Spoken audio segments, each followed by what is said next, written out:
Halo guys, kembali lagi bersama saya Hizkia Alo. Nah, pada kesempatan kali ini saya akan menjelaskan mengenai sifat ilmiah dalam karya tulis ilmiah hasil dari presentasi kelompok 7. Nah, nama-nama kelompoknya siapa aja nih? Yang pertama ada Satriani, yang kedua ada Yuliani, yang ketiga ada Aun Ubang, yang keempat ada Podung Juri Cornaldo, dan yang kelima ada Muhammad Reza Danuarta. Nah, yang pertama pengertian sikap ilmiah. Apa itu sikap ilmiah? Sikap ilmiah adalah suatu sikap menerima pendapat orang lain dengan baik dan benar tanpa mengenal putus asa dengan ketekunan dan keterbukaan. Sikap ini harus ada pada diri seorang ilmuwan ketika menghadapi masalah ilmiah untuk dapat melalui proses penelitian yang baik dan hasil yang baik pula. Nah, karya ilmiah yang ditulis dan diterbitkan laporan yang menyajikan hasil penelitian atau studi yang telah dilakukan oleh seseorang individu atau tim untuk memenuhi aturan dan etika ilmu, dikonfirmasi dan dipatuhi oleh komunitas ilmiah. Pengertian karya ilmiah menurut ahli. Menurut Brotowodjojo, karya ilmiah merupakan karangan ilmu pengetahuan yang menampilkan fakta dan dibuat dengan menggunakan metodologi penulisan yang baik dan benar. Nah, selanjutnya ada tujuan karya ilmiah. Jadi terdapat 5 tujuan karya ilmiah. Yang pertama, sebagai wahana untuk melatih ide tersurat atau hasil penelitian dalam bentuk karya ilmiah yang sistematis. Yang kedua, menjadi wahana transformasi pengetahuan antara sekolah dan masyarakat. Yang ketiga, menjadi foster etos ilmiah di kalangan mahasiswa, sehingga tidak hanya konsumen pengetahuan, tapi juga mampu menjadi produsen berpikir menulis di bidang ilmu pengetahuan. Nah, yang keempat, membuktikan pengetahuan dan potensi ilmiah yang dimiliki oleh siswa dalam menghadapi dan memecahkan masalah dalam bentuk karya ilmiah yang bersangkutan setelah mendapat pengetahuan. Nah, dan yang terakhir, yang kelima, melatih keterampilan dasar untuk melakukan penelitian. Nah, berikutnya ada tata cara penulisan karya ilmiah. Aturan pengetikan. Yang A, font, spasi, dan ukuran kertas. Nah, kertasnya berukuran A4. Jenis font yang digunakan biasanya Times New Roman, ukuran font 12 px, dan spasinya spasi 1. Yang B, ukuran margins. Top atau atas berukuran 3 cm, bottom atau bawah itu 4 cm, left atau kiri itu 3 cm, dan right atau kanan itu 4 cm. Nah, yang C, bab dan subbab dan subbab ditulis dengan menggunakan sistem numeral. Nah, seperti 1 titik-titik A titik-titik. Nah, yang D, jarak antar bab. Jika penulisan skripsi, jarak antara bab satu dengan bab lainnya dibutuhkan jarak halaman alias memerlukan ganti halaman untuk membuat bab yang baru. Nah, yang E, judul artikeler. Dapat artikel sebagai penunjang penelitian dalam penulisan karya ilmiah. Nah, yang F, penulisan paragraf. Aturan penulisan yang diantaranya adalah sebagai dengan alinea baru diketik ke dalam atau menjorok sebanyak 7-8 karakter atau sekitar 1,25 cm. Nah, dan yang G, penulisan struktur lain.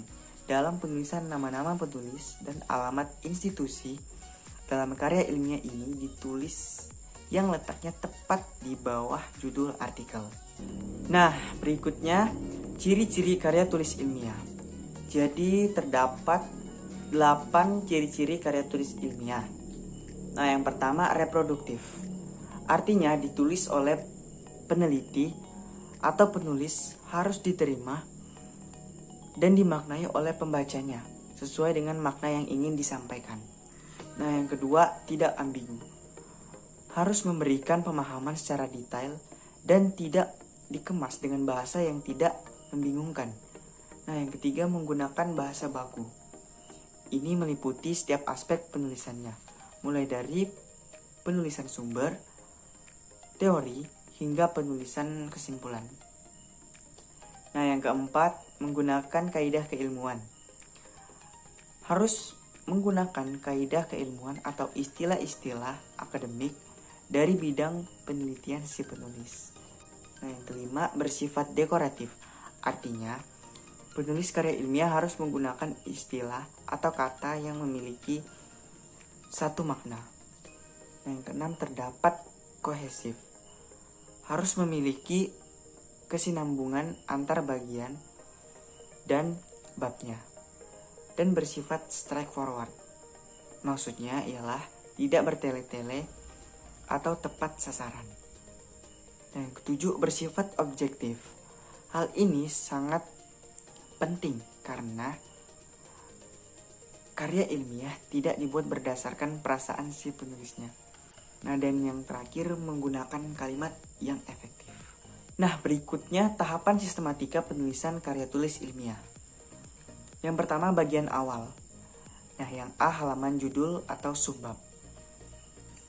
Nah, ini terdiri dari judul subbab, nama penulis, dan nomor induk mahasiswa, perguruan tinggi, dan tahun penulisan. Nah, yang B, lembar pengesahan. Lembar pengesahan ini dibuat dengan memiliki tujuan untuk mendapatkan persetujuan dan pengesahan dari pembimbing bahwa karya ilmiah yang kita tulis sudah layak untuk diujikan. Nah, yang kedua, bagian inti. Yang A, pendahuluan. Dalam pendahuluan ini terdapat dua hal yang ditulis, yaitu latar belakang, tujuan, dan manfaat. Nah, yang B, gagasan. Gagasan merupakan ide yang muncul sesuai dengan penelitian karya ilmiah yang sedang dibahas. Nah, yang ketiga, kesimpulan. Jadi, terdapat 4 kesimpulan. Nah, yang pertama, gagasan yang diajukan. Yang kedua, teknik implementasi atau penyampaian yang dilakukan. Yang ketiga, prediksi atau hipotesa yang akan diperoleh nantinya. Dan yang keempat, dalam penyampaian prediksi ini berisi manfaat dan dampak yang akan diperoleh dari gagasan yang diajukan. Nah, berikutnya struktur karya tulis ilmiah. Jadi terdapat 6 struktur dalam karya tulis ilmiah. Yang pertama, halaman judul. Judul karya tulis ilmiah ditulis berdasarkan topik yang diangkat, sehingga menjadi nama dari karya ilmiah tersebut. Yang kedua, abstrak. Ringkasan dari seluruh isi karya tulis disebut dengan abstrak. Nah, yang ketiga, pendahuluan. Nah, pendahuluan terdiri dari beberapa. Nah, yang pertama itu latar belakang masalah. Yang kedua ada identifikasi masalah. Yang ketiga, pembatasan masalah. Yang keempat, perumusan masalah. Yang kelima, tujuan pembahasan. Dan yang keenam, kemaknawian tulisan. Yang keempat, kerangka teoretis. Kerangka teoretis berisi penjelasan tentang hasil kajian terhadap teori dan hasil-hasil penelitian yang sudah ada. Nah, yang kelima, metode penelitian. Metode atau prosedur penelitian menjadi petunjuk penulis untuk meneliti dengan langkah-langkah yang benar. Nah, dan yang terakhir atau keenam itu pembahasan. Bagian ini harus mendapatkan porsi tulisan yang paling banyak dibandingkan dengan bagian lainnya. Apa yang tertulis pada bagian kerangka teoretis akan digunakan semaksimalnya pada bagian ini. Nah, yang terakhir, jenis-jenis karya tulis ilmiah. Jadi terdapat 6 jenis karya tulis ilmiah. Yang pertama ada artikel. Nah, tulisan yang bersifat opini penulis atas permasalahan tertentu yang diangkat. Yang kedua, makalah. Jenis karya tulis ilmiah yang dalam proses penulisannya dibutuhkan data studi lapangan sehingga bersifat empiris dan objektif. Yang ketiga, skripsi. Jenis karya tulis ilmiah yang disusun oleh mahasiswa untuk mendapatkan gelar Strat 1 atau S1. Nah, yang keempat, work paper. Jenis karya tulis ilmiah yang hampir mirip dengan makalah, tetapi analisisnya lebih mendalam. Yang kelima, paper. Strukturnya mirip dengan makalah, tetapi lebih sederhana. Permasalahan lebih dipersempit agar dapat terfokus pada satu ini. Dan yang terakhir, yang keenam, tesis. Strata 2 atau S2 atau master.